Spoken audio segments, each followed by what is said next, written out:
Speaker, soalan saya nombor 3. Terima kasih Speaker dan Ketua Pangkang yang bertanyakan soalan. Prestasi nilai dagangan negeri berkait rapat dengan prestasi perdagangan Malaysia secara amnya. Dan saya percaya soalan yang dikemukakan oleh Hulu Kelang adalah merujuk pada kenyataan yang telah dikeluarkan oleh Menteri baru ini berkaitan dengan prestasi perdagangan negara sehingga Ogos 2023. Nilai perdagangan telah menurun sebanyak 8.1% kepada 1.718 trilion berbanding tempoh yang sama pada tahun 2022. Nilai ekspor menguncup sebanyak 7.6% kepada 935.22 bilion dan nilai import menurun sebanyak 8.6 kepada 782.29 bilion dan nilai lebihan dagangan menurun sebanyak 2% kepada 152.9 bilion. Prestasi perdagangan yang disebut iaitu antara import dan ekspor ini turun dalam tempoh 8 bulan adalah disebabkan oleh penyusutan permintaan pasaran ekspor dari rakan-rakan dagang utama seperti negara ASEAN, China, Amerika Syarikat, negara-negara EU dan Jepun yang melibatkan pelbagai produk-produk seperti barangan E&E, petroleum, kimia dan barangan berasaskan kimia, minyak sawit dan barangan berasaskan minyak sawit, mesin peralatan dan kelengkapan lain-lainnya. Yang berhormat, kalau kita lihat di China pada September, jumlah import juga telah menurun lebih kurang 6.2%. Laporan daripada Reuters menyebutkan bahawa Korea juga mencatatkan jumlah import yang telah berkurang sebanyak 4.4%. Dan sebagai rakan-rakan kongsi dagang yang ada dalam pasaran modal ataupun pasaran dagang Malaysia, ia telah memberikan kesan secara langsung. Dan bila saya rujuk sebentar tadi melihat kepada kadar import ataupun dagangan di negara-negara ASEAN, sebahagian besar daripada rakan-rakan dagang aktif kita juga mencatatkan penurunan berdasarkan daripada trend global. Terima kasih. Yang Lukla. Terima kasih Tuan Speaker. Yang amat berhormat telah memberikan hujah bahawa antara faktor penyusutan nilai ekspor negara disebabkan oleh pengurangan permintaan ekspor barang-barang E&E, produk-produk yang terlibat dalam sektor perkilangan dan pembuatan. Dan saya bersetuju kerana 38% daripada nilai ekspor negara sebenarnya disumbangkan oleh produk-produk E&E. Dan oleh kerana berlaku disruption of global supply chain dalam 1-2 tahun ini, pastinya ada pengurangan permintaan produk-produk yang berkenaan.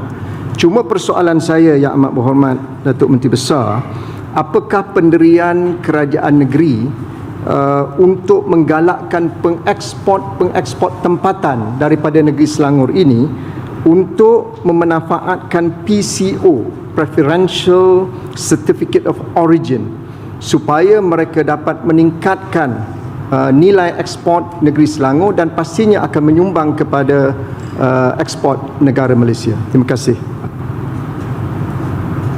Terima kasih Yang Berhormat. Bukan Menteri MITI nak jawab ni, Muhammad. Yang pertamanya, antara perkara-perkara penting memang kita harus sebenarnya kalau data itu saya boleh tambah nilai. Baru ini ketika kita mengadakan sesi libat urus bersama dengan Menteri MITI, 80% daripada E&E ekspor yang berada di Malaysia ataupun yang dikeluarkan oleh Malaysia ekspor daripada Malaysia ini semuanya ataupun berpunca daripada negeri Selangor. Dan memang E&E walaupun pemain-pemain utama yang kita lihat adalah negeri seperti negeri Pulau Pinang dan sebagainya, masih lagi sektor pembuatan ini menyumbang kepada hal-hal yang dibangkitkan. Tentang isu yang berhormat bangkitkan itu, insya-Allah kita akan cuba perhalusi dan perdalami, terutama memanfaatkan peluang-peluang yang ada, termasuk menggunakan apa yang dikatakan sebagai perdagangan bebas ataupun FTA yang telah ditandatangani pada tahun 2020 dan 2020 sebenarnya, yang telah memberi peluang kepada pengeksport kita ataupun pengeluar kita memperdagangkan kepada rakan-rakan dagang di dalam rantau. Apa yang saya sebutkan juga dalam sidang dewan ataupun dalam perasmian SIBS baru-baru ini, kebanyakan daripada negeri-negeri di ASEAN memilih untuk mencari negeri yang jauh seperti negara China ataupun negara-negara barat untuk membawa ataupun mendagangkan barangan-barangan dan pengeluaran-pengeluaran mereka. Sedangkan kita mempunyai lebih kurang 600 juta orang di kawasan ASEAN yang boleh dijadikan sebagai pasaran yang baru dan juga pasaran yang berdaya saing untuk dijadikan sebagai pengeluaran hasil dan juga pusat-pusat dagangan yang baru.